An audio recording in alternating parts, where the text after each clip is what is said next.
श्री राधाकृष्ण दोस्तों, आप सभी का आपके अपने चैनल पोस्ट प्रोज अकेडमी में एक बार फिर से स्वागत है। मेरा नाम नितेश भारद्वाज और आप सभी पोस्ट प्रोज अकेडमी के एस्पायरेंट्स हैं।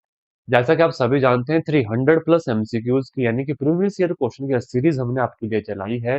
इससे बाहर आपके जेबीटी टेट एग्जाम में एक भी मैथमेटिक्स का क्वेश्चन नहीं आएगा।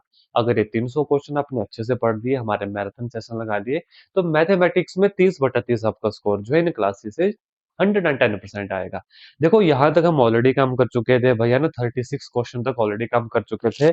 आज हम बात करेंगे क्वेश्चन नंबर 37 की। तो देखो भाई, how many sides does a regular polygon have if each of interior angle is of 165। देखो, वैसे तो मैंने आपको पहले भी बताया था कि जब साइड्स आपसे पूछी जाए बच्चों, यानी कि भुजाएं आपसे पूछी जाए, फॉर्मूला होता है N which is equal to 360 degree over theta बच्चों। जहां पे जो थीटा होता है, यह एक्सटीरियर एंगल होता है। यह कैसा एंगल होता है बच्चों? यह एक एक्सटीरियर एंगल होता है। अब ध्यान से क्वेश्चन में गलती मत करना। यहाँ पे इन्होंने बोला अंतःकोण यानी इंटीरियर एंगल। तो जब भी इंटीरियर एंगल आए ना, तो फॉर्मूला में डायरेक्ट पुट नहीं करना है। आपको क्या करना है, पहले उसका एक्सटीरियर एंगल निकालना है। जब भी इंटीरियर एंगल दिया हो, एक्सटीरियर एंगल आपको निकालना हो, कैसे करोगे? हमेशा 180 डिग्री से माइनस इंटीरियर एंगल करना है।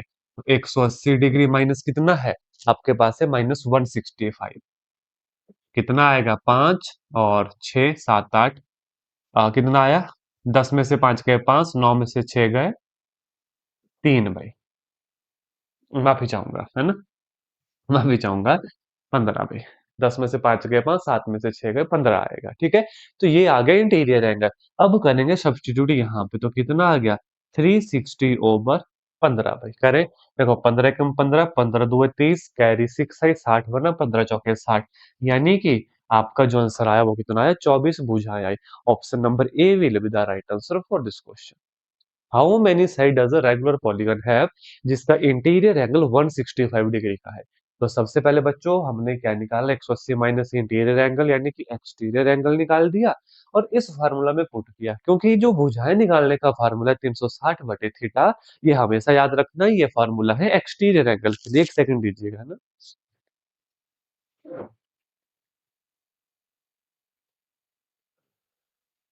ये जो फॉर्मूला है ये है एक्सटीरियर एंगल का। तो कभी भी इंटीरियर एंगल यहाँ पे सब्स्टिट्यूट नहीं करना है। सबसे पहले आपको निकालना है एक्सटीरियर एंगल। चलेंगे नेक्स्ट एमसीक्यू के ऊपर, देखिएगा। Find the value of unknown X Y Z in this parallelogram. ये देखो, ये है एक्स, ये है वाई, ठीक है, ये यहाँ पे जेड है। ये एक्स है, ये वाई, ये जेड है, और ये है 50 भाई। ये कितना है? 50। हमें बोला है find the value of X Y Z. अभी पैरेललोग्राम है। पैरेललोग्राम की कंडीशंस क्या कहती हैं कि आमने सामने की जो समांतर भुजाएं होती हैं और आमने सामने के जो कोण होते हैं वो बराबर होते हैं। यानी कि बच्चों, अगर ये 50 डिग्री का कोण है, तो ये जो यहाँ पे आएगा ये भी 50 डिग्री का होगा। ये भी क्या होगा? 50 डिग्री का। अब यहाँ से लेके यहाँ तक आप देख रहे हैं, यहाँ पे जेड है, यहाँ पे जेड है, और ये टोटल कोण 180 डिग्री का। तो जेड कितना निकल गया? जेड निकल गया 180 माइनस 50, यानी कि 130 डिग्री का। तो जेड आ गया हमारे पास 130। कहाँ कहाँ है? आप चेक करेंगे, सिर्फ एक ही ऑप्शन है, option number B will be the right answer for this question. यहीं पे जेड 130 है, यहीं पे जेड हमारा 130 है। तो आपको दूसरे कोण निकालने की जरूरत ही नहीं पड़ी। अब देखो, ये 130 है, ये 130 है, तो ये भी 130 होगा। ये कोण भी 130 होगा। क्यों? क्योंकि ये वाला कोण और ये वाला कोण आपस में बराबर होता है। ये 130 हो गया, y भी हमारे पास, आप चेक कर लो भाई। ये 130 हो गया, और y के सामने कौन है? x है। तो भाई पैरेललोग्राम में आमने सामने के कोण बराबर होते हैं, तो सभी के सभी कौन से आगे? 130 डिग्री के आगे। तो option number B, x 130, y 130, z भी 130 हमारे पास होगा। क्वेश्चन क्लियर हुआ? देखो, अगर यह सीरीज बच्चों आपने पूरी लगा ली ना 300 पीवाई क्यू की, तो मैं गारंटी के साथ कह सकता हूँ एक भी क्वेश्चन आप एग्जाम में गलत नहीं कर पाओगे। एक भी क्वेश्चन गलत नहीं कर पाओगे। बस शर्त एक है, जितनी भी थ्योरी करवाऊंगा वो अच्छे से पढ़नी है। ठीक है, चले आगे नेक्स्ट एमसीक्यू के ऊपर। देखो भाई, the required triplet of a Pythagorean triplet whose number is 6 R. क्या बोला है? रिक्वायर्ड ट्रिपलेट ऑफ पाइथागोरियन, जिसमें एक नंबर है 6 भाई। देखो, पाइथागोरस पाइथागोरस जो ट्रिपलेट होते हैं तीन होते हैं। कौन कौन से? एक होता है 2m, एक होता है एम स्क्र प्लस वन और एक होता है एम स्क्र माइनस वन। ये पाइथागोरियन मतलब पाइथागोरियन तीन ट्रिपलेट होते हैं। इन्होंने बोला एक है सिक्स, तो दो एम को छह मान लेते हैं। यहां से एम कितना निकल गया, तीन निकल गया। पहला ट्रिपलेट है सिक्स, एम तीन निकल गया। यहाँ पे सब्सटीट्यूट करो तो three three jar nine plus one, एक आ गया टेन, और three three jar nine minus one, एक आ गया एट। तो आपके तीन ट्रिपलेट कौन आ गए? एक तो गिवन है, दूसरा 10 आ गया, तीसरा 8 आ गया। तो है कोई ऐसा ऑप्शन? 6, 8, 10। आप देखो ऑप्शन नंबर डी हमारा सही जवाब होगा। इसके लिए बच्चों आपको क्या पता होना चाहिए था? आप सबको पता होना चाहिए था कि इस तरीके की सीरीज चली है। क्लास को लाइक कर लीजिएगा, चैनल को सब्सक्राइब कर लीजिएगा, और पाइथागोरियन तीनों ट्रिपलेट्स का पता होना चाहिए। तीनों मतलब ट्रिपलेट तीन ही होते हैं, ठीक है। कौन कौन से हैं? दो M, M square plus one और एम स्क्र माइनस वन। इनको याद कीजिएगा, कहीं से भी क्वेश्चन बन सकता है। तो जब भी क्वेश्चन करवाऊंगा उसमें जितने फार्मूला यूज होंगे वो आपको कहूंगा कि नहीं याद करो, क्योंकि यहां से एग्जाम में क्वेश्चन बनते हैं बच्चों। नेक्स्ट एमसीक्यू के ऊपर लेकर चलूं आपको। Question number 40। 72% of 25 student are good in science, how many are not good in science? हमें बोला है 25 विद्यार्थियों में से 72% विद्यार्थी अच्छे हैं साइंस में, कितने विद्यार्थी विज्ञान में अच्छे नहीं है? तो भाई 25 का 72% निकाल दो। 25 का 72% निकालो। 25 चौके 100। ठीक है। 18 चौके 72। चेक कर लो। 4, 5, 6, 7, 3, 12। कितना आया? 4, 32, 8 चौके 32, तो 18 आया है ना। 18 बच्चे जो है ये गुड इन साइंस है, क्योंकि हमने 72% निकाला। हमसे क्या पूछा था? How many are not good in science, भाई जो गुड नहीं है। तो 25 तो टोटल थे, जिसमें 18 बच्चे अच्छे हैं साइंस में। अच्छे जो नहीं है माइनस कर दो, तो कितना आया? 7। 18, 19, 20, 21, 22, 23, 24, 25, 6 और 1, 7 आ गया। भाई 7 बच्चे not good in science. Option number C will be the right answer for this question. C हमारा सही जवाब होगा। हमने क्या किया?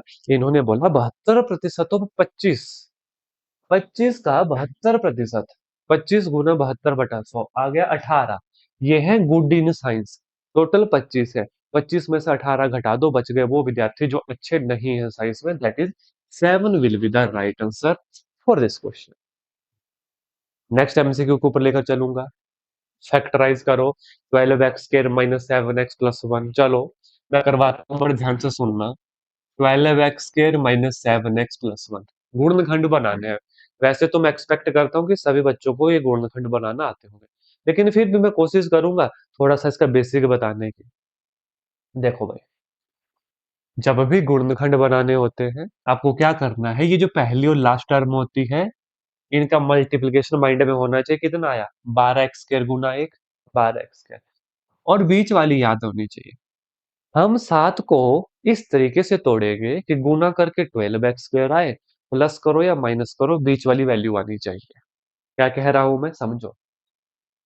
12x² -4x -3x, ये कैसे मैंने लिखा? अगर इन दोनों को मैं गुना करूं तो मुझे 12x² मिलना चाहिए। 4 × 3 12x², माइनस गुना माइनस प्लस, प्लस का 12x² आया ना। और इन दोनों को जमा करूं या घटाऊं, यानी तो यहाँ पे मैं प्लस करूंगा तो माइनस 7 आना चाहिए। देखो -4x -3x यानी -7x। तो गुना करके ये आना चाहिए, प्लस माइनस करके बीच वाली वैल्यू आनी चाहिए। इसका मतलब फैक्टर सही हो गए। अब लिख दो +1। अब यहां से कुछ कॉमन ले लो। 4x कॉमन आ गया तो यहाँ पे कितना आ गया? 3x -1, और -1 यहां से कॉमन आ गया तो 3x -1। ठीक है। अब यहाँ पे क्या कॉमन है? 3x -1 कॉमन है। ब्रैकेट में कितना आ जाएगा? यहाँ से 4x, यहाँ से -1। तो ये दो हमारे क्या बन गए? फैक्टर बन गए। है ऑप्शन 3x -1 एंड 4x -1, यही है 4x -1। Yes, option number B will be the right answer for this question. एक बार फिर से समझा दूं गुणनखंड कैसे बनते हैं बच्चों, बड़े ध्यान से सुनना। 12x² गुना 1, पहले इसको गुना करो। कितना आएगा? ये आएगा प्लस का 12x², और बीच में कितना है? -7x। तो हमने इस तरीके से इस 7x को तोड़ना है कि गुना करके 12x² आ जाए और प्लस माइनस करके -7x आए। तो मैंने लिया 4x प्लस 3x। मैंने क्या लिया? 4x plus 3x। देखो ध्यान से, मैं यहाँ पे प्लस भी ले सकता था। इनको गुना करने पर तो जमा का 12x कह रहा है, लेकिन प्लस करने पर 7x आया, लेकिन हमें चाहिए था माइनस का। तो माइनस के लिए हमें यहाँ पे माइनस लगाना पड़ा। अब गुना जब करेंगे तो आएगा प्लस का 12x, 12x का। जब प्लस करेंगे तो आएगा माइनस 7x। देखो, -4x -3x। हम ऐसे नहीं कर सकते। देखो, -4x प्लस 3x, क्यों? ये -12x कह रहा है, लेकिन चाहिए क्या था? प्लस का 12x का। तो यहीं पे ये फैक्टर गलत हो गया, इसलिए दोनों जगह माइनस लेना पड़ा। प्लस क्यों नहीं लिया वो भी मैंने बताया, क्योंकि जमा करके -7x आना चाहिए, हमारा आ रहा था जमा का 7x। तो इसलिए यहाँ पे माइनस माइनस लेना पड़ा। बस उसके बाद यहाँ से कॉमन लो, 4x आ गया, 4 3 12x स्क्वायर -1। यहाँ से -1 कॉमन आ गया, 3x-1। फिर इस 3x-1 को कॉमन लो, यहाँ पे आ गया 4x-1। तो दिस इज अवर फैक्टर भाई। ये हमारे फैक्टर्स हैं, याद रखना। चलेंगे आगे। फिर भी अगर किसी बच्चे को फैक्टर निकालना नहीं आए, कमेंट में फैक्टर जरूर लिख दीजिएगा। तो मैं एक डेडिकेटेड क्लास 10 से 15 मिनट की आपकी फैक्टर के ऊपर ले लूंगा, जहां पे मैं फैक्टर आपको अच्छे से और डीप समझा दूं। किसी बच्चे को अगर फैक्टर नहीं आएंगे तो बेझिझक, बिना झिझक से नीचे फैक्टर लिख देना कमेंट सेक्शन में। ठीक है, चले आगे। In cricket match, a batswoman hits a boundary 6 times out of 30 ball she plays. Find the probability that she did not hit a boundary. क्या कह रहे हैं? एक क्रिकेट मैच में एक महिला बल्लेबाज ने खेली गई 30 गेंदों में 6 बार चौका मारा। मतलब टोटल उसने खेली 30 बॉलें और 6 मार दिया उसने 6 बॉल्स में छक्का, बाउंड्री के बाहर हवा में। पूछा है, find the probability that she did not hit a boundary. She did not hit A boundary. देखो, प्रोबेबिलिटी से बहुत क्वेश्चन बनते हैं बच्चों, तो पहले ना 2 4 कॉन्सेप्ट सीख लो भैया। चलो पहले इस क्वेश्चन को समझाता हूँ, फिर 2 4 कॉन्सेप्ट आपको बताऊंगा प्रोबेबिलिटी के, जहां से एग्जाम में क्वेश्चन बनता है। तो सबसे पहले तो हम प्रोबेबिलिटी निकालेंगे to hit boundary, to hit 6। चलो ऐसे लिखता हूँ, टू हिट 6 कितना भाई? 30 बॉल में 6 बार उसने छक्का मार दिया, तो 6 बटे टोटल कितना आ गया? 1/5 आ गया। अब इन्होंने काटा नहीं है ना, तो हम भी 30 ही लिखेंगे भाई, इसको 6/30 लिखेंगे। ऑप्शन भी देखो साथ में, देखो 30/24 से बड़ी वैल्यूज है, काटा नहीं है। तो प्रोबेबिलिटी ऑफ नॉट हिट 6, यही तो हमसे पूछा था कि what is the probability that she did not hit a boundary. वो क्या प्रोबेबिलिटी है जब उसने बाउंड्री हिट नहीं की? एक से माइनस करते हैं, 1/6/30, तो कितना आ गया?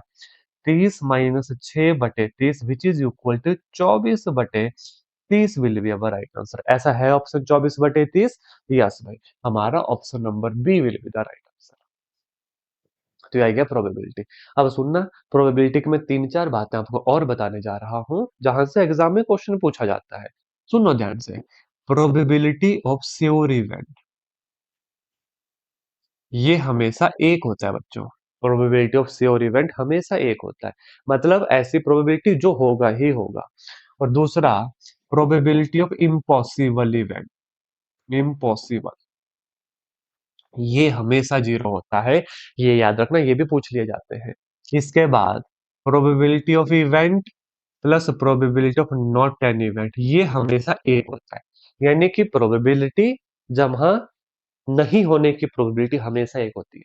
हमने यहाँ पे क्या किया? नहीं होने की प्रोबेबिलिटी, पी ऑफ ई, तो कितना है? 1 माइनस होने की प्रोबेबिलिटी, वही तो किया, 1 माइनस बाउंड्री की प्रोबेबिलिटी। तो वो इस फार्मूले से निकलता है कायदे से। कभी भी नॉट पूछे ना तो 1 से माइनस करते हैं, क्यों? क्योंकि हमारे पास फार्मूला होता है कि किसी की प्रोबेबिलिटी का होना प्लस उसकी प्रोबेबिलिटी का नहीं होना एक होता है। इसके बाद याद रखना, probability of an event is always positive in nature, यानी कि कभी भी नेगेटिव नहीं होती प्रोबेबिलिटी, ये याद रखना। इसके बाद probability of an event can never be greater than 1। कभी प्रोबेबिलिटी एक से बड़ी भी नहीं हो सकती। इसका मतलब 0 इज लेस देन और equal to probability is less than और इक्वल टू 1, यानी कि प्रोबेबिलिटी ना तो माइनस में हो सकती, प्रोबेबिलिटी ना तो 2 हो सकती, ना तो 1/5 हो सकती, यानी एक से बड़ी भी प्रोबेबिलिटी नहीं हो सकती। तो प्रोबेबिलिटी कहाँ पे लाई करेगी? 0 के से लेके 1 तक। हाँ, जीरो हो सकती है इम्पॉसिबल इवेंट के लिए। हाँ, एक हो सकती है श्योर इवेंट के लिए। अदरवाइज बाकी इसका भी हमेशा प्रोबेबिलिटी 1/2, 1/6, मतलब एक से छोटी ही होगी। आप बोलोगे कि यहाँ पे एक से छोटी है, यस भाई, देखो 24/30 है, आप डिवाइड करोगे 0 पॉइंट समथिंग आएगा, 0 पॉइंट समथिंग है, एक से छोटी होगी। तो प्रोबेबिलिटी के साथ साथ ये चीजें भी आपने याद रखनी है, यहाँ से भी क्वेश्चन बनते हैं प्रोबेबिलिटी के। इस क्वेश्चन का आंसर तो आ गया 24/30। इसको भी अपनी कॉपी में नोट डाउन कर लीजिए, बहुत इंपॉर्टेंट है, बहुत ज्यादा इंपॉर्टेंट है।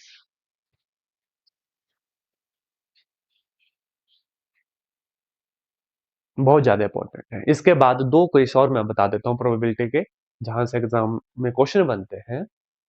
आपसे पूछा जा सकता है कि how many element in a sample space, अगर किसी कॉइन को हम दो बार टॉस करें। इसका फार्मूला होता है बच्चों 2 की पावर है। अगर कॉइन को दो बार टॉस करें तो ये बन जाता है 2 की पावर 2, यानी कि 4 एलिमेंट होंगे। क्वाइन को 3 बार टॉस करें तो 2 की पावर 3, 8 एलिमेंट होंगे। क्वाइन को 4 बार टॉस करें तो दो दो चार दो आठ दो 16 एलिमेंट होंगे। ये भी याद रखना। क्वाइन से क्वेश्चन जरूर बनता है, तो उसके सैंपल स्पेस में कितने एलिमेंट होते हैं, 2 की पावर है। अब जितनी बार क्वाइन को टॉस करने को बोलेंगे सर पे उतनी पावर लगा देना, तो उसके सैंपल स्पेस में उतने एलिमेंट हो जाएंगे। मैं किसकी बात कर रहा हूँ, अरे भाई मैं उसकी बात कर रहा हूँ, देखो ये head head, head tail, tail head, tail tail. जब कॉइन को 2 बार टॉस किया जाए, जब कॉइन को 1 बार टॉस किया जाए तो 2 की पावर 1, 2, यानी कि या तो हेड आएगा या तो टेल आएगा। सिमिलरली 3 के लिए, सिमिलरली 4 के लिए। तो ये भी आपने प्रोबेबिलिटी में याद रखना। ठीक है, आगे चलो। Next question. देखो क्वेश्चन अच्छे से समझ आने चाहिए। अच्छे से समझ आएंगे तो कमेंट में यस टाइप करना जरूर कीजिएगा, ना भूलिएगा। अभी क्लास को पॉज करो और कमेंट में यस करो। क्या आपको इस सीरीज का बेनिफिट मिल रहा है? क्या आप इसका फायदा उठा रहे हैं? रोज रात 8 बजे आपकी यह क्लास आती है। प्लेलिस्ट विजिट करो ताकि सारी प्रीवियस क्लासेस भी आप अच्छे से देख सके। आ जाओ नेक्स्ट एमसीक्यू के ऊपर। देखो अच्छे से पढ़ना है, अपने सोर्स कम रखा करो। यहाँ से वहां से हर जगह से नहीं पढ़ा जाता। अच्छे सोर्स ढूंढो, अच्छी बुक्स ढूंढो, वहां से पढ़ना शुरू करो, प्रीवियस ईयर क्वेश्चन लगाओ। इसलिए तो यह सीरीज चलाई है मैंने, 300+ पीवाईक्यू की सीरीज में। इससे बाहर क्वेश्चन नहीं जाएगा, जो मर्जी क्वेश्चन उठा पेपर उठा लो। Curved surface area of right circular cone whose slant height is 10 centimetre and base radius is 7 centimetre. मैंने कई बार कहा आपको कि यहां से क्वेश्चन बनते ही बनते हैं भाई। सोचो, समझो, और 1 मिनट देता हूँ इस क्वेश्चन को करने के लिए, कीजिए भाई।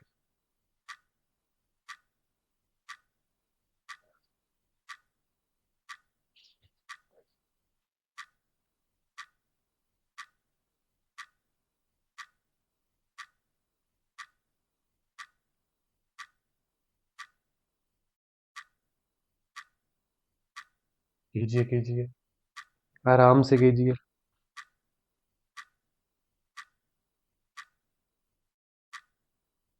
कर्व्ड सरफेस एरिया और राइट सर्कुलर कोन, कौन है भाई? थोड़ी सी हेल्प कर देता हूँ आपको, रिवाइज करवा देता हूँ। वॉल्यूम कितना था? 1/3 pi are square H. Curved surface area कितना था? Pi R L. Total curved surface area कितना था? Pi R L plus pi are square. Slant height कैसे निकलती थी?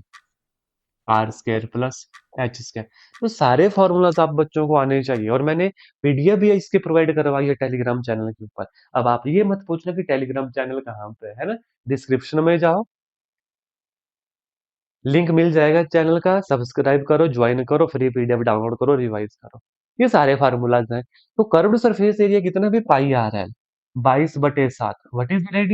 What is radius? Slant height है 10 एंड बेस ऑफ रेडियस 7।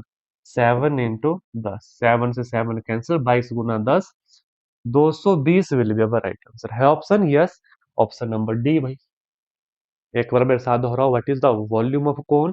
कोन माने कि शंकु। ये ये इसकी हाइट, ये इसकी स्लांट हाइट, ये इसका डायमीटर, तो ये इसकी radius. What is the volume of this cone? 1/3 pi are square H. मेरे साथ दोहराओ, कॉपी में नोट डाउन करो। What is its curved surface area? Pi R L. What is its total curved surface area? Pi R L plus pi are square. What is slant height? L square is equal to R square plus H square. हर चीज का पता होना चाहिए, तभी question solve होंगे और exam में भी आपसे सॉल्व होंगे। क्योंकि एग्जाम में जरूरी थोड़ी ना सरफेस एरिया के ऊपर क्वेश्चन पूछे, हो सकता है वॉल्यूम के ऊपर क्वेश्चन पूछ ले, हो सकता है टोटल सरफेस एरिया के ऊपर क्वेश्चन पूछ ले। तो एग्जामिनर कहीं से भी क्वेश्चन पूछ सकता है, हमें बस अलर्ट रहना है, हमें बस अच्छे से पढ़ना है। नेक्स्ट एमसीक्यू, एक एक पॉइंट समझा रहा हूं मैं, एक एक पॉइंट। फिर भी क्लियर नहीं होता बच्चों, कमेंट कीजिएगा कि सर इस वाले हिस्से पर ये वाला क्वेश्चन समझ नहीं आया, नेक्स्ट सेशन में जरूर उसको, आपके डाउट को क्लियर करूंगा। How many natural number are between 3 square and 4 square? 3 square और 4 स्क्वायर के बीच में कितने नेचुरल नंबर? भाई ये 9 है, ये 16 है, तो 9 के बाद 10, 11, 12, 13, 14, 15, कितने हैं ये? पढ़ो। 1 2 3 4 5 6। There are 6 natural number between 3 square and 4 square. Option number A will be the right answer, यानी प्राकृतिक संख्या है। आओ थोड़ा सा बता भी देता हूँ नेचुरल नंबर के बारे में। 10 हिंदी में कहते हैं प्राकृतिक संख्या। प्राकृत संख्या ये शुरू हो जाती है 1 2 3 4 5 एंड सो ऑन। दूसरे नंबर पे आता है बच्चों होल नंबर, यानी कि पूर्ण संख्याएं। ये शुरू होते हैं 0 1 2 3 4 5 से, यानी कि जीरो आता है होल नंबर के अंदर, याद रखना। इसके बाद आते हैं इंटीजर। इंटीजर ये शुरू होते हैं -1, जैसे यहाँ पे -2, -1, 0 1 2 एंड सो ऑन। और पीछे की तरफ भी सो, यानी कि -∞ टू 0 टू प्लस का इन्फिनिटी। मतलब सभी माइनस वाले नंबर, सभी प्लस वाले नंबर और जीरो भी हमारे इंटीजर में आ जाता है। इंटीजर के बाद आपके पास आ जाते हैं रियल नंबर या रेशनल नंबर। करो पहले, चलो रेशनल नंबर। रैशनल नंबर ऐसे नंबर होते हैं, परिमेय संख्याएं, बच्चों परिमेय संख्याएं, जिन्हें p बटा क्यू की फॉर्म में लिखा जा सकता है। कंडीशन होती है कि q कभी भी जीरो ना हो, q कभी भी जीरो ना हो। जैसे 1/2, 5/7, 6, ये सारे परिमेय यानी कि रैशनल नंबर है। आप बोलोगे क्या 6 भी है? हाँ भाई, 6 को 6/1 लिख सकते हैं। तो ये सारे हमारे क्या है, रैशनल नंबर। इसके बाद आते हैं इरेशनल नंबर, क्यू सी से डिनोट करते हैं इरेशनल नंबर। इरेशनल नंबर भाई, पाई हो गया, एक्सपोनेंशियल हो गया, है ना, जो वैल्यू कभी खत्म नहीं होती, √2 हो गया, √3 हो गया, √7 हो गया। इस तरह के नंबर को इरेशनल नंबर कहते हैं, यानी कि जिन्हें p बटा q के फॉर्म में लिखा नहीं जा सकता। अब आप बोलोगे कि सर ये, हाँ जी, इसकी वैल्यू होती है 1.414, आगे चलती रहती है, कभी खत्म नहीं होती, कभी खत्म नहीं होती। तो this is known as irrational number. इसे क्या कहते हैं? इरेशनल नंबर कहते हैं। तो देखो भाई, आपको हर एक चीज का आइडिया होना चाहिए, क्या प्राकृतिक संख्याएं हैं, कौन सी पूर्ण संख्याएं हैं, कौन से इंटीजर है, कौन सी परिमेय संख्याएं हैं, कौन सी अपरिमेय संख्याएं, दैट इज इरेशनल नंबर है। तो हर चीज का आपको जब पता होगा, तभी एग्जाम में अच्छे से बैठ पाओगे, अच्छे से क्वेश्चन कर पाओगे। अब देखो, मैं यहाँ पे ये जो 300 प्लस प्रीवियस ईयर क्वेश्चन की सीरीज चलाई है ना, सिर्फ एमसीक्यू ही नहीं करवा रहा, हर एमसीक्यू में जितना भी बेसिक बनेगा वो सारा करवाऊंगा। भले ही एक क्लास में 10 से 15 एमसीक्यू सॉल्व हो, लेकिन उन 10-15 एमसीक्यूज में कम से कम, अगर एक एमसीक्यू के मैं आपको बेसिक में 5 6 पॉइंट भी लिखवाऊंगा, तो 15 चौके 60 होता है। जैसे प्रोबेबिलिटी के मैंने 7-8 पॉइंट लिखवाए, यहाँ पे मैंने 5 6 पॉइंट आपको एक्स्ट्रा लिखवाए। ऐसे ही हर क्वेश्चन का पूरा बेसिक आपको बताऊंगा। शर्त एक है, टाइम से पढ़ना शुरू कर दीजिएगा।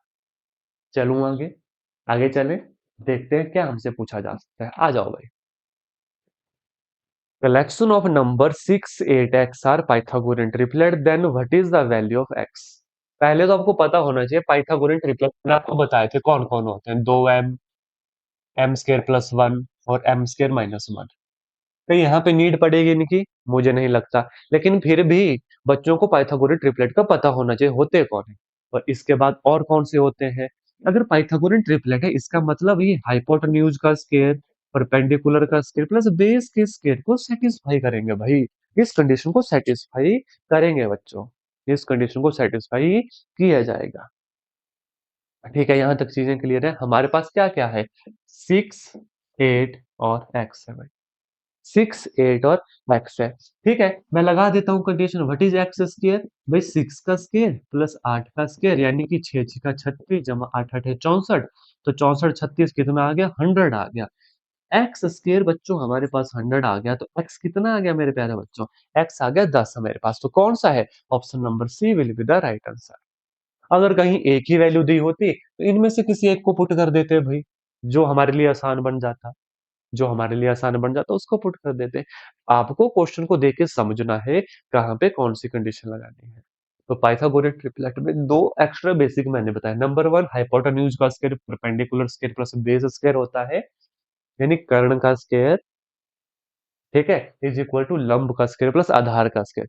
बच्चों आप ना कमेंट में एक बार मुझे जरूर लिखना, आप हिंदी मीडियम के हो या इंग्लिश मीडियम के। मैं पूरी कोशिश कर रहा हूँ कि दोनों मीडियम में आपको अच्छे से पढ़ाऊं, हिंदी मीडियम में भी इंग्लिश मीडियम में भी। आप देखना हर क्वेश्चन को मैं हिंदी में भी ट्रांसलेट करने की पूरी कोशिश करता हूँ और इंग्लिश में भी, ताकि भाषा कभी भी रुकावट ना बने हमारे नॉलेज के लिए, हमारे क्वेश्चन को सॉल्व करने के लिए। ऐसा ना हो कि क्वेश्चन सॉल्व ना हो पाए इस वजह से कि सर इंग्लिश में थोड़ा ज्यादा हो गया, जी नहीं। इसलिए मैं पूरी कोशिश कर रहा हूँ कि आपको दोनों इसमें बताऊं कि कैसे इन्हें क्वेश्चन को सॉल्व किया जाएगा। देखो मीडियम मैटर नहीं करता, मैटर करता है क्वेश्चन का सही तरीके से सॉल्व होना। और ये कब सॉल्व होगा? जब डेली इन क्लासेस को लगाओगे। क्या वादा करते हो मुझसे कि जी सर इस पूरी 300 प्लस प्रीवियस ईयर क्वेश्चन को हम सॉल्व करेंगे? देखो नाम है 300, अगर हर क्वेश्चन का मैं एवरेज भी लेके चलता हूँ, चार हिस्से भी आपको बता रहा हूँ हर क्वेश्चन से एवरेज में, तो 1200 क्वेश्चन बन जाएंगे आपके 1200। और इनके बाहर कभी टाइट एग्जाम नहीं जाएगा, टारगेट 30/30 होगा। तो जिस दिन जेबीटी टाइट देख के आएंगे ना, इतनी बड़ी स्माइल होगी चेहरे के ऊपर बच्चों की, आहा सर मजा आ गया, मजा आ गया। चले आगे भाई, नेक्स्ट क्वेश्चन देखें। क्वेश्चन नंबर 46 हमसे क्या कहता है? Which smallest number should be divisible by 6, 9, 15 and be a perfect square. भाई किस छोटे नंबर से डिवाइड करें 6, 9 और 15 को कि परफेक्ट स्क्वायर बन जाए? परफेक्ट स्क्वायर कब होता है बच्चों? जब हमारे पास पेयर में चीजें आए। जैसे 4 है तो 2 गुना 2, 36 है तो 6 गुना 6, 81 है तो 9 गुना 9, मतलब पेयर में चीजें। आओ देखते हैं। 6, 9, 15, 2 से 3 2 6 9 15, 3 से 3 3 9, 3 3 9 5 3 15, 3 से 5 तो 5 से 1 आ गया। मतलब इसके जो फैक्टर बने वो कौन से बने? वो बने 2 गुना 3 गुना 3 गुना 5। तो परफेक्ट स्क्वायर निकलेगा ये वाला। मतलब the smallest number should be divisible by 6, 9, 15 and be a perfect square. किससे इन्हें डिवाइड करें? किससे इन्हें डिवाइड करें? सोचो समझो, किससे डिवाइड करें? एलसीएम ले लें क्योंकि छोटा बोला है, तो एलसीएम कितना आ गया भाई? 3 3 9 और 5 2 10, ये आ गया 90। 3 3 9 और कितना आ गया? 5 2 10, ये कितना आ गया? 90 आ गया। लेकिन which smallest number should be divisible by 6, 9, 15 and be a perfect square? And be a perfect square. देखो परफेक्ट स्क्वायर बनाने के लिए इसको गुना 2 करना पड़ेगा, इसको गुना 5 करना पड़ेगा। देखो तभी तो परफेक्ट स्क्वायर बना, तभी तो परफेक्ट स्क्वायर बना। तो कितना हो जाएगा फाइनल में? 5 गुना 2 गुना 10 हो जाएगा, यानी कि 900 will be the right answer. जो कौन सा ऑप्शन है? ऑप्शन नंबर डी है, ऑप्शन नंबर डी है। Clear question? आगे चले, चलो भाई नेक्स्ट क्वेश्चन देखना। क्वेश्चन नंबर 57 भाई। By which smallest natural number should be a number 53,240 be divided so that quotient is a perfect cube? आहा भाई, हमें बोला है कोसेंट क्या होना चाहिए बच्चों? परफेक्ट क्यूब होना चाहिए। क्या करें? लैडर मेथड से निकाल दें इसके फैक्टर्स। आओ भाई बिना सोचे समझे पहले तो फैक्टर निकाल दो। 53,240, एक सेकेंड है ना, यही है 53,240 भाई, बिल्कुल ठीक है। चलो भाई आओ देखते हैं क्या बोला है हमें। By which smallest number should be the number should the number be divided so that quotient is a perfect cube. 53,240 को किस छोटी प्राकृतिक संख्या से भाग दिया जाए कि भागफल एक पूर्ण घन प्राप्त हो, यानी कि ट्रिपलेट आने चाहिए। तो मतलब जो ट्रिपलेट एक्स्ट्रा बचेगा उससे डिवाइड कर दो, उससे डिवाइड कर दो। आओ देखते हैं, सबसे पहले 2 से भाई। 2 2 4, 6 2 12, 6 2 12, 2 2 4 0। एक बात याद रखना, कभी भी लैडर मेथड जब लगाएं तो हमेशा छोटी वैल्यू से ही डिवाइड करना। बड़ी से डिवाइड करोगे क्वेश्चन गलत हो जाएगा। 13 दुए 26, 3 दुए 6, 1 2 2 0, 2 से 6 दुए 12, 6 दुए 12, 5 दुए 10, 5 दुए 10, ठीक है। 11 से 11 छिके 66, 0, 11 पंजे 55, 660 हो गया। अगेन 11 से 11 पंजे 55, 55 5 60, 11 पंजे 55, अगेन 11 से 11 पंजे 55, अब गया किससे 5 से। ट्रिपलेट देखो, ये ट्रिपलेट कंप्लीट, ये ट्रिपलेट कंप्लीट। हम इसको पूर्ण घन बनाने के लिए किससे डिवाइड करना पड़ेगा भाई, इससे। 5 एक्स्ट्रा बच गया। अगर 5 को हटा ही दे, हटाएंगे कैसे, जब 5 से डिवाइड करेंगे तो पूरा का पूरा हमारे पास क्या बन गया, क्यूब बन गया, प्रॉपर घन बन गया। तो option number C will be the right answer, यानी कि 5 से डिवाइड कर दो नंबर को। अब आप खुद सोचो, क्वेश्चन देखने में कितना भारी भरकम, क्वेश्चन देखने में कितना भारी भरकम, लेकिन आसानी से हो गया। ठीक है, तो बच्चों सबसे पहले ना इस क्लास को पॉज किया करना, खुद से इस क्वेश्चन को सॉल्व करना, उसके बाद मेरा सॉल्यूशन देखना। Next, an item marked at 840 भाई, 840 है, is sold for 714, what is the discount percentage. भाई एमआरपी, मान लो आप कुछ खरीदने गए जिसका एमआरपी है 840 रुपए, सोल्ड यानी बेच दिया उसको उसने, यानी सेलिंग प्राइस यानी कि विक्रय मूल्य कितना 714 रुपए में। भाई मार्केट प्राइस 840, बेचा कितने में 714 में, कितना डिस्काउंट दिया उसने, डिस्काउंट कितना दिया भाई, माइनस करेंगे। आप बजाते हो बाजार, 1,000 रुपए के मान लो आपकी कोई सामान है, कोई घड़ी खरीद रहे हो, 1,000 रुपए की घड़ी है, एमआरपी लगाई 1,000, दुकानदार ने दे दिया 100 रुपए का डिस्काउंट, तो कितने दिए आपने 900 रुपए। तो वही है, 900 रुपए हमने दिए, 1,000 रुपए का था, तो डिस्काउंट निकाल रहे हैं इससे माइनस करके, 10 में से 4 गए 6, 3 में से 1 गया 2, यानी कि 26, और अच्छा 8 में से 7 गए 1 भाई, 126 रुपए का डिस्काउंट दिया। हमसे पूछे डिस्काउंट परसेंटेज, तो 126 बटा एमआरपी 840 गुना 100। डिस्काउंट हमेशा मार्केट प्राइस पे यानी अंकित वैल्यू पे निकलता है, प्रॉफिट और लॉस हमेशा क्रय मूल्य पे निकलता है, याद रखना। तो ये है भाई, कितने से जाएगा, आ, कितने से जाएगा चेक कर लो, 0 से 0 चले गए क्या, 4 चौके 16, 8 चौके 32, नहीं भाई 4 3 12, किससे कटेगा, चलो 2 से काट लेते हैं ना पहले, फिर देखते हैं कि कटेगा या नहीं कटेगा। 4 2 8, 2 2 4, 6 2 12, 3 2 6, 7 से कट जाएगा, 9 7 63, 7 छिका 42, 3 से कट जाएगा, 3 2 6, 3 3 9, 2 से कट जाएगा, 5 2 10, यानी 5 3 15%। काटने का भी तरीका है, 2 से काटना शुरू करो। सबसे पहले देखो कहीं 84 के टेबल में कहीं 126 आ तो नहीं जाता, मुझे नहीं लगा, तो फिर मैंने काटना शुरू कर दिया, फिर मैंने काटना शुरू कर दिया छोटे टेबल से। 15% है, हाँ भाई, हमारा ऑप्शन नंबर बी, हमारे पास 15% है। देखो प्रॉफिट लॉस मार्केट प्राइस से क्वेश्चन जरूर आएगा, का आएगा। अब इसके साथ साथ 2 3 फार्मूला और याद कर लो, कभी प्रॉफिट परसेंटेज पूछी हो, लाभ प्रतिशत पूछा हो, लाभ प्रतिशत पूछो, इसका फार्मूला होता है लाभ बटे क्रय मूल्य गुना 100, यानी कि प्रॉफिट बटे कॉस्ट प्राइस गुना 100। और अगर कहीं लॉस परसेंटेज पूछी हो यानी हानि प्रतिशतता पूछी हो, तो ये होता है लॉस बटे कॉस्ट प्राइस गुना 100, यानी कि हानि बटे में क्रय मूल्य ही रहेगा गुना 100। बस ये याद रखना, ये जो लाभ प्रतिशत है ये भी क्रय मूल्य पे निकलता है, और ये जो लॉस प्रतिशत है ये भी क्रय मूल्य यानी कॉस्ट प्राइस पे निकलता है। तो ये फॉर्मूलाज भी आपको आने चाहिए। इज दैट क्लियर, ये फॉर्मूलाज भी आप सभी बच्चों को अच्छे से आने चाहिए।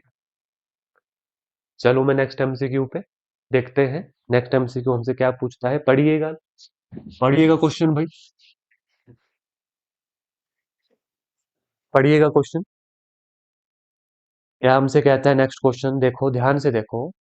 What will be the height of cylinder whose radius is 7 and total surface area is 968? ये क्वेश्चन ना जाने कितनी बार जेबीटी टेट वालों को भी आता है, और नॉन मेडिकल जो टेट होता है ना उसमें भी ये क्वेश्चन बार बार आता है। तो सबसे पहले तो ना मैं सिलेंडर के मैक्सिमम सभी फॉर्मूलाज आपको बता दूं। तो सबसे पहले सिलेंडर का वॉल्यूम, आयतन भाई, ये होता है पाई आर स्क्वायर एच, ठीक है। कर्व्ड सरफेस एरिया, ये होता है मेरे प्यारे बच्चों 2 pi R H. Total surface area बच्चों ये होता है 2 पाई उसके फॉर्मूले भाई, वॉल्यूम हो गया pi are square H, surface area हो गया 2 pi R H, curved surface area हो गया 2 पाई आर एच, और टोटल सरफेस एरिया हो गया 2 pi R into R plus H, है ना? ही पता होना चाहिए। हमें क्या बोला है, what will be the height of cylinder whose radius is 7 and total surface area. ये देखो ये है भाई, कितना है, 968 है। 2 गुना 22/7 गुना radius, what is the radius, त्रिज्या कितनी है, त्रिज्या है 7 सेंटीमीटर। 7 जमा हाइट हमसे पूछी है, एच हमें निकालनी है, एच हमें निकालनी है। देखो 11 से 11 × 8 = 88, कोशिश करना बड़े बड़े टेबल से ये कट जाए, क्योंकि हमेशा आपको ऐसा ही क्वेश्चन आएगा जो बड़े टेबल से कटता होगा। 11 × 8 = 88, 88 × 8 = 96, 11 × 8 = 88 और 11 × 2 = 22, 2 × 2 = 4, तो 4 गुना 22 88, 7 से 7 चला गया, तो 22 = 7 प्लस हाइट भाई, हाइट कितनी आ गई, 22 - 7 विच इज इक्वल टू 15, 15 16 17 18 19 20 21 22 82, हाइट कितनी आ गई, 15 centimetre will be the right answer. कौन सा ऑप्शन है, ऑप्शन नंबर है।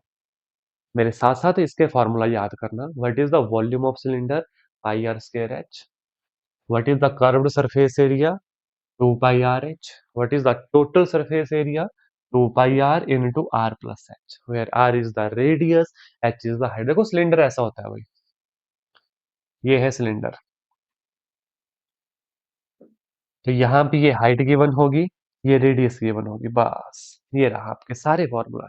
और सिमिलरली कोण के भी मैंने बताया थे, रिवाइज करवा दूं, आओ आओ मैं कोण के फॉर्मूले रिवाइज करवा दूं। कोण यानी कि शंकु, देखो कोई संशय नहीं रह जाना चाहिए भाई। आओ, इसका वॉल्यूम होता है 1/3 pi are square H, cylinder के वॉल्यूम में 1/3 लगा दो। इसका कर्व्ड सरफेस एरिया होता है भाई पाई आर एल, ये कर लो। इसका टोटल सरफेस एरिया होता है pi R L plus pi are square. इसमें एक फॉर्मूला एक्स्ट्रा होता है स्लांट हाइट का, जो होता है रेडियस का स्क्वायर प्लस एच का स्क्वायर। बस ये फॉर्मूला साथ में और याद कर लेना आपने, आपका काम हो जाएगा। देखो सबसे ज्यादा क्वेश्चन आपको सिलेंडर के आते हैं, शंकु के आते हैं, क्यूब के आते हैं, क्यूबॉइड के आते हैं। तो मैं क्यूब का भी फार्मूला लिखवा दूं, याद हो जाएंगे। देखो क्यूब भी कर लो याद भाई, ये होता है क्यूब, ये होता है क्यूब हमारा घन, ठीक है। क्यूबॉइड होता है घनाभ, ये है क्यूब भाई। इसका वॉल्यूम जो होता है वो होता है साइड का क्यूब। इसका सरफेस एरिया होता है मेरे प्यारे बच्चों 6a²। इसमें ना आजकल एक क्वेश्चन पुट हो रहा है, वो हो रहा है कर्व्ड सरफेस एरिया, ध्यान से सुनना इसका, वो होता है 4a²। बस ये ये फॉर्मूले इसमें याद कर लो। क्यूबॉइड यानी कि घनाभ, वो मैं आपको बाद में याद करवा दूंगा। वैसे उसका वॉल्यूम होता है length into breadth into height, और उसका सरफेस एरिया होता है 2 time length breadth plus breadth height plus height into length, वो मैं बाद में याद करवा दूंगा, ठीक। एक साथ हम थोड़ा थोड़ा पढ़ेंगे, थोड़ा पढ़ेंगे लेकिन अच्छा पढ़ेंगे, ताकि सारी चीजें याद हो जाए। जैसा कि मैंने पहले भी कहा, कंटेंट ना बड़ा ही प्रिसाइज होना चाहिए और सटीक होना चाहिए एग्जामिनेशन पॉइंट ऑफ व्यू से। फालतू चीजें नहीं पढ़नी, हाँ, लेकिन जो इंपॉर्टेंट है, जो सही चीजें हैं, वो बहुत ही अच्छे तरीके से पढ़नी है, उनको छोड़ना नहीं है भाई, उनको छोड़ना नहीं है।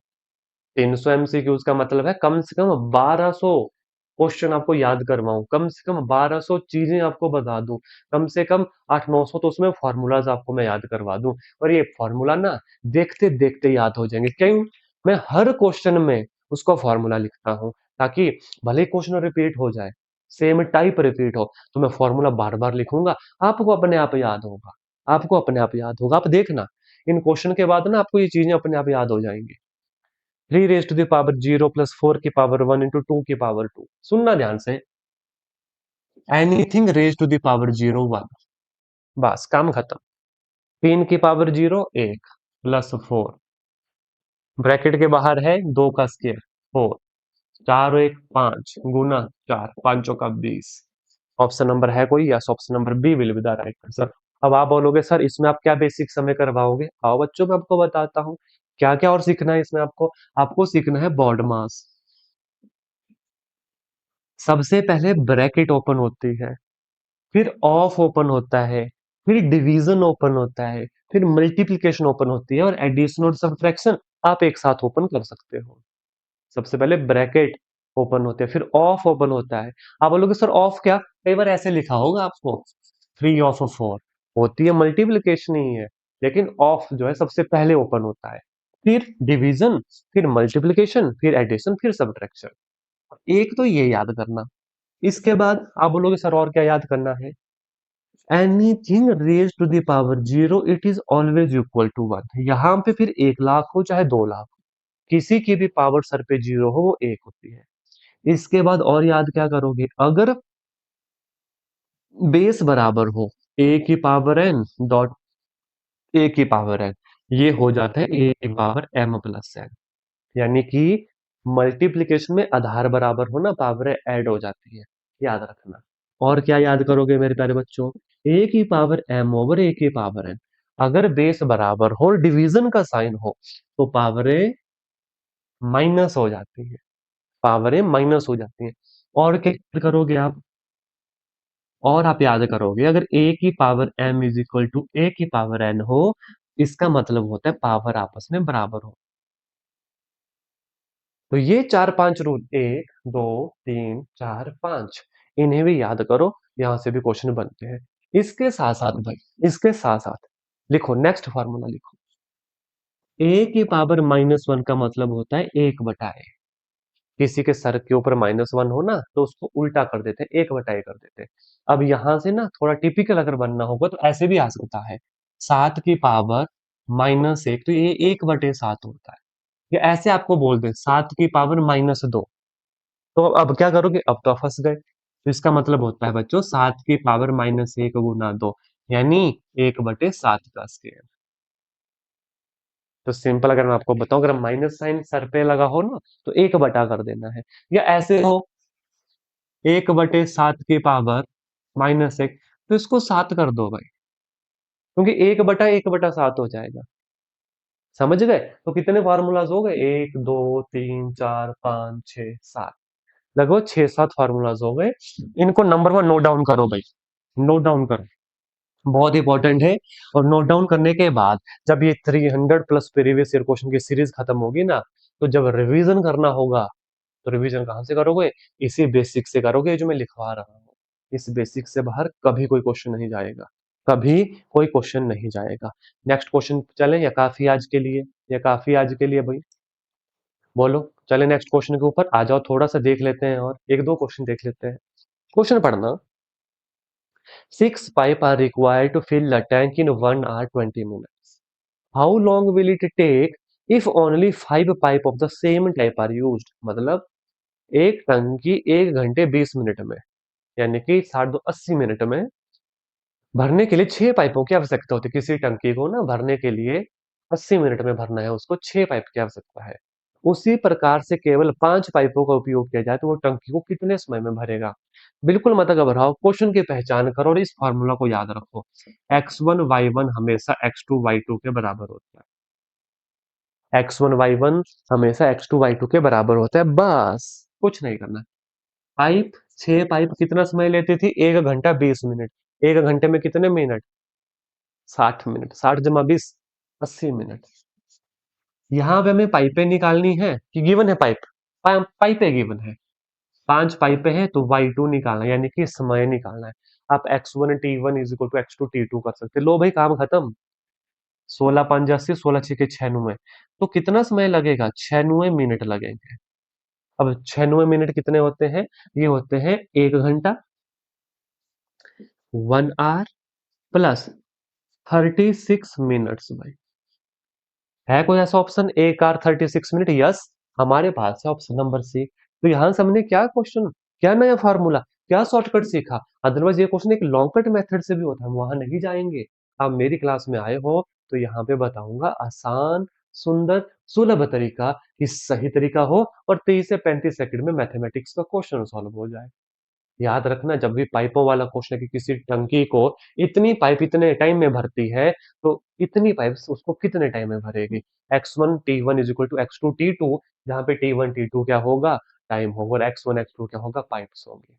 क्वेश्चन क्लियर हो गया, क्वेश्चन क्लियर हो गया। इसके साथ साथ दो चार चीजें और पढ़ लो जो एग्जामिनेशन पॉइंट ऑफ व्यू से इंपॉर्टेंट है, क्वेश्चन बनता है, सुनो ध्यान से। 1 घंटे में होते हैं 60 मिनट,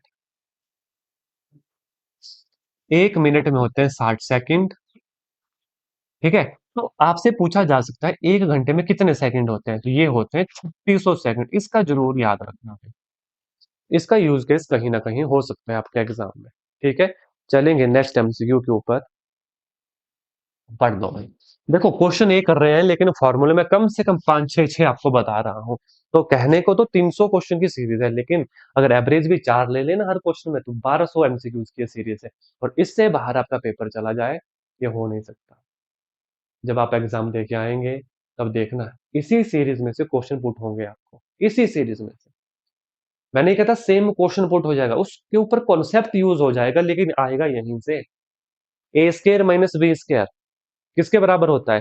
आओ 2-4 फॉर्मूले आपको लिखवा ही देता हूँ, जो आपको याद होने चाहिए। तो सबसे पहले बच्चों को ये याद होना चाहिए, A square plus B square plus 2ab।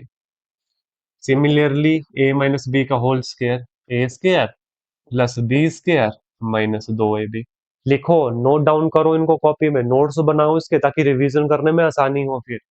इसके बाद A square minus B square, ये रहता है बच्चों A plus B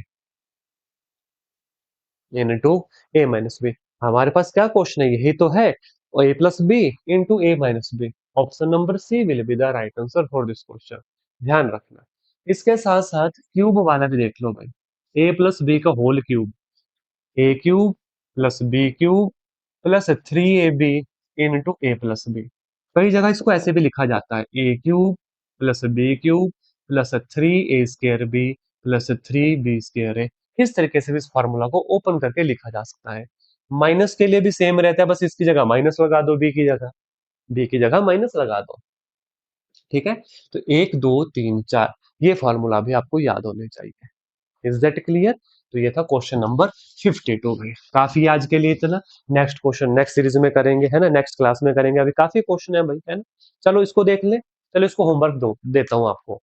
150% of A number is 300, what will be the 120% of same number. आपने मुझे सिर्फ बताना है 150% ऑफ 300 ये कितना होगा। इसका आंसर आपको कमेंट करना है। इस क्वेश्चन का आंसर नहीं दे रहा मैं, सिर्फ इसका आंसर दे रहा हूं करने को। कमेंट बिलो भाई, 150% ऑफ 300 ये कितना होगा। 150% ऑफ 300 कितना होगा, ये ध्यान रखना। ये आपके लिए होमवर्क क्वेश्चन है। अभी तो हम 50 क्वेश्चन के ऊपर पहुंचे हैं, अभी तो 300 तक जाना है। सफर अभी काफी लंबा है। चैनल को सब्सक्राइब कर लो, टाइम को नोट कर लो। रोज रात 8 बजे जेबीटी के लिए मैथमेटिक्स की क्लास होती है। बाकी साइकोलॉजी के लिए, मैथमेटिक्स और जीके के लिए, मैथमेटिक्स तो टाइमिंग आपको पता लगे, साइकोलॉजी और जीके के लिए प्लेलिस्ट को विजिट कर लीजिए। टाइम टू टाइम आपकी क्लासेज जो इस चैनल के माध्यम से लग रही है। टारगेट एक ही है मैथमेटिक्स की क्लास का, 30/30 मैथ्स में आपको आने चाहिए, ताकि आपका स्कोर 82 89 के आसपास ना टिके, सीधा 100 प्लस क्रॉस कर जाए। ठीक है? तो आज के सेशन में इतना ही करेंगे बच्चों। आशा करता हूँ जितना मैंने आपको पढ़ाया वो आपको अच्छे से जो है क्लियर हो गया होगा। फिर भी कहीं पे कोई डाउट, कहीं पे कोई क्वेरी रिगार्डिंग एनीथिंग, तो हमें कमेंट करके जरूर बताइएगा। और हाँ, अगर अच्छा लगता है मेरा पढ़ाना तो इस सेशन को जरूर लाइक कीजिए और अपने दोस्तों के साथ शेयर कीजिएगा। और हाँ भाई, आपका जो भी जेबीटी का ग्रुप है व्हाट्सएप का या टेलीग्राम के ऊपर, कहीं पे भी, या फेसबुक के ऊपर, इन क्लासेस को जरूर शेयर कर दीजिएगा, क्योंकि हम आ चुके हैं आपके मैथमेटिक्स में 30/30 नंबर को लाने के लिए। धन्यवाद। मिलूंगा आपसे कल इसी समय नेक्स्ट क्लास में नए क्वेश्चन के साथ। जय हिंद, जय भारत। अब की बार जेबीटी में 120 के बाद। धन्यवाद।